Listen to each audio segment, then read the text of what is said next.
Sickle cell అంటే రక్తహీనత అనే దాని అర్థం. ఇది వంశపారంపర్యంగా వచ్చేది.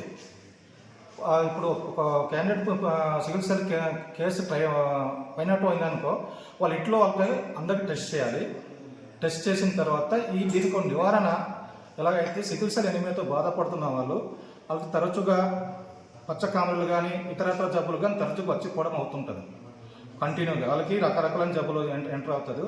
ఎందుకంటే మెయిన్గా ఎర్ర రక్త కణాలు నాశనం అవుతుంటాయి దానివలన ఈ ప్రాబ్లం. దీనికి నివారణ చర్యలకి ఎవరికైతే సికిల్ సెల్ టెస్ట్ ఉన్నదో వాళ్ళు ఐరన్ ట్యాబ్లెట్స్ కానీ ఐరన్ సిరప్స్ కానీ వాడుతూ వాళ్ళ తాలూకా రక్తాన్ని వృద్ధి చేసుకోవాలి.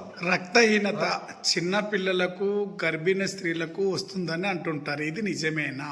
అవును, చిన్నపిల్లల కంటే గర్భిణీ స్త్రీలకి అనేసి కాదు, ఇది వంశపారంపర్యంతో వచ్చిన జబ్బు కనుక వాళ్ళకి మొదటి నుంచే ఉంటుంది. కానీ మధ్యలో ఇది ఎంటర్ అయ్యే జబ్బు కాదు. ఇది వాళ్ళ అమ్మ నాన్న నుంచే వచ్చేది జబ్బు. ఇది దీనికి అర్థం.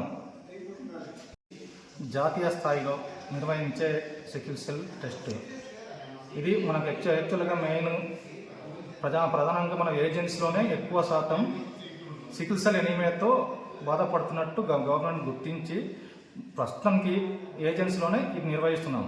ఇది 0 నుంచి 40 సంవత్సరాల మధ్య వయసు వాళ్ళకి అందరికీ చేసుకోవాలి. చాలామంది ఏంటంటే సికిల్ సెల్ ఉన్న వాళ్ళు ఇంకా సికిల్ సెల్ ఉన్న అమ్మాయికి పెళ్లి చేసుకోకూడదు. దానివల్ల ఏంటంటే పుట్టబోయే బిడ్డలు కూడాను సికిల్ సెల్తో బాధపడతారు. ఈ ప్రోగ్రాం 2047 కల్లా మొత్తం ఈ సికిల్ సెల్ ఎనీమియా మొత్తం అంతా కంట్రోల్ చేయాలనేసి జాతీయ స్థాయిలో పెట్టుకున్న ఈ ప్రోగ్రాం ఇది. సో ఇంతటితో ముగిస్తున్నాను.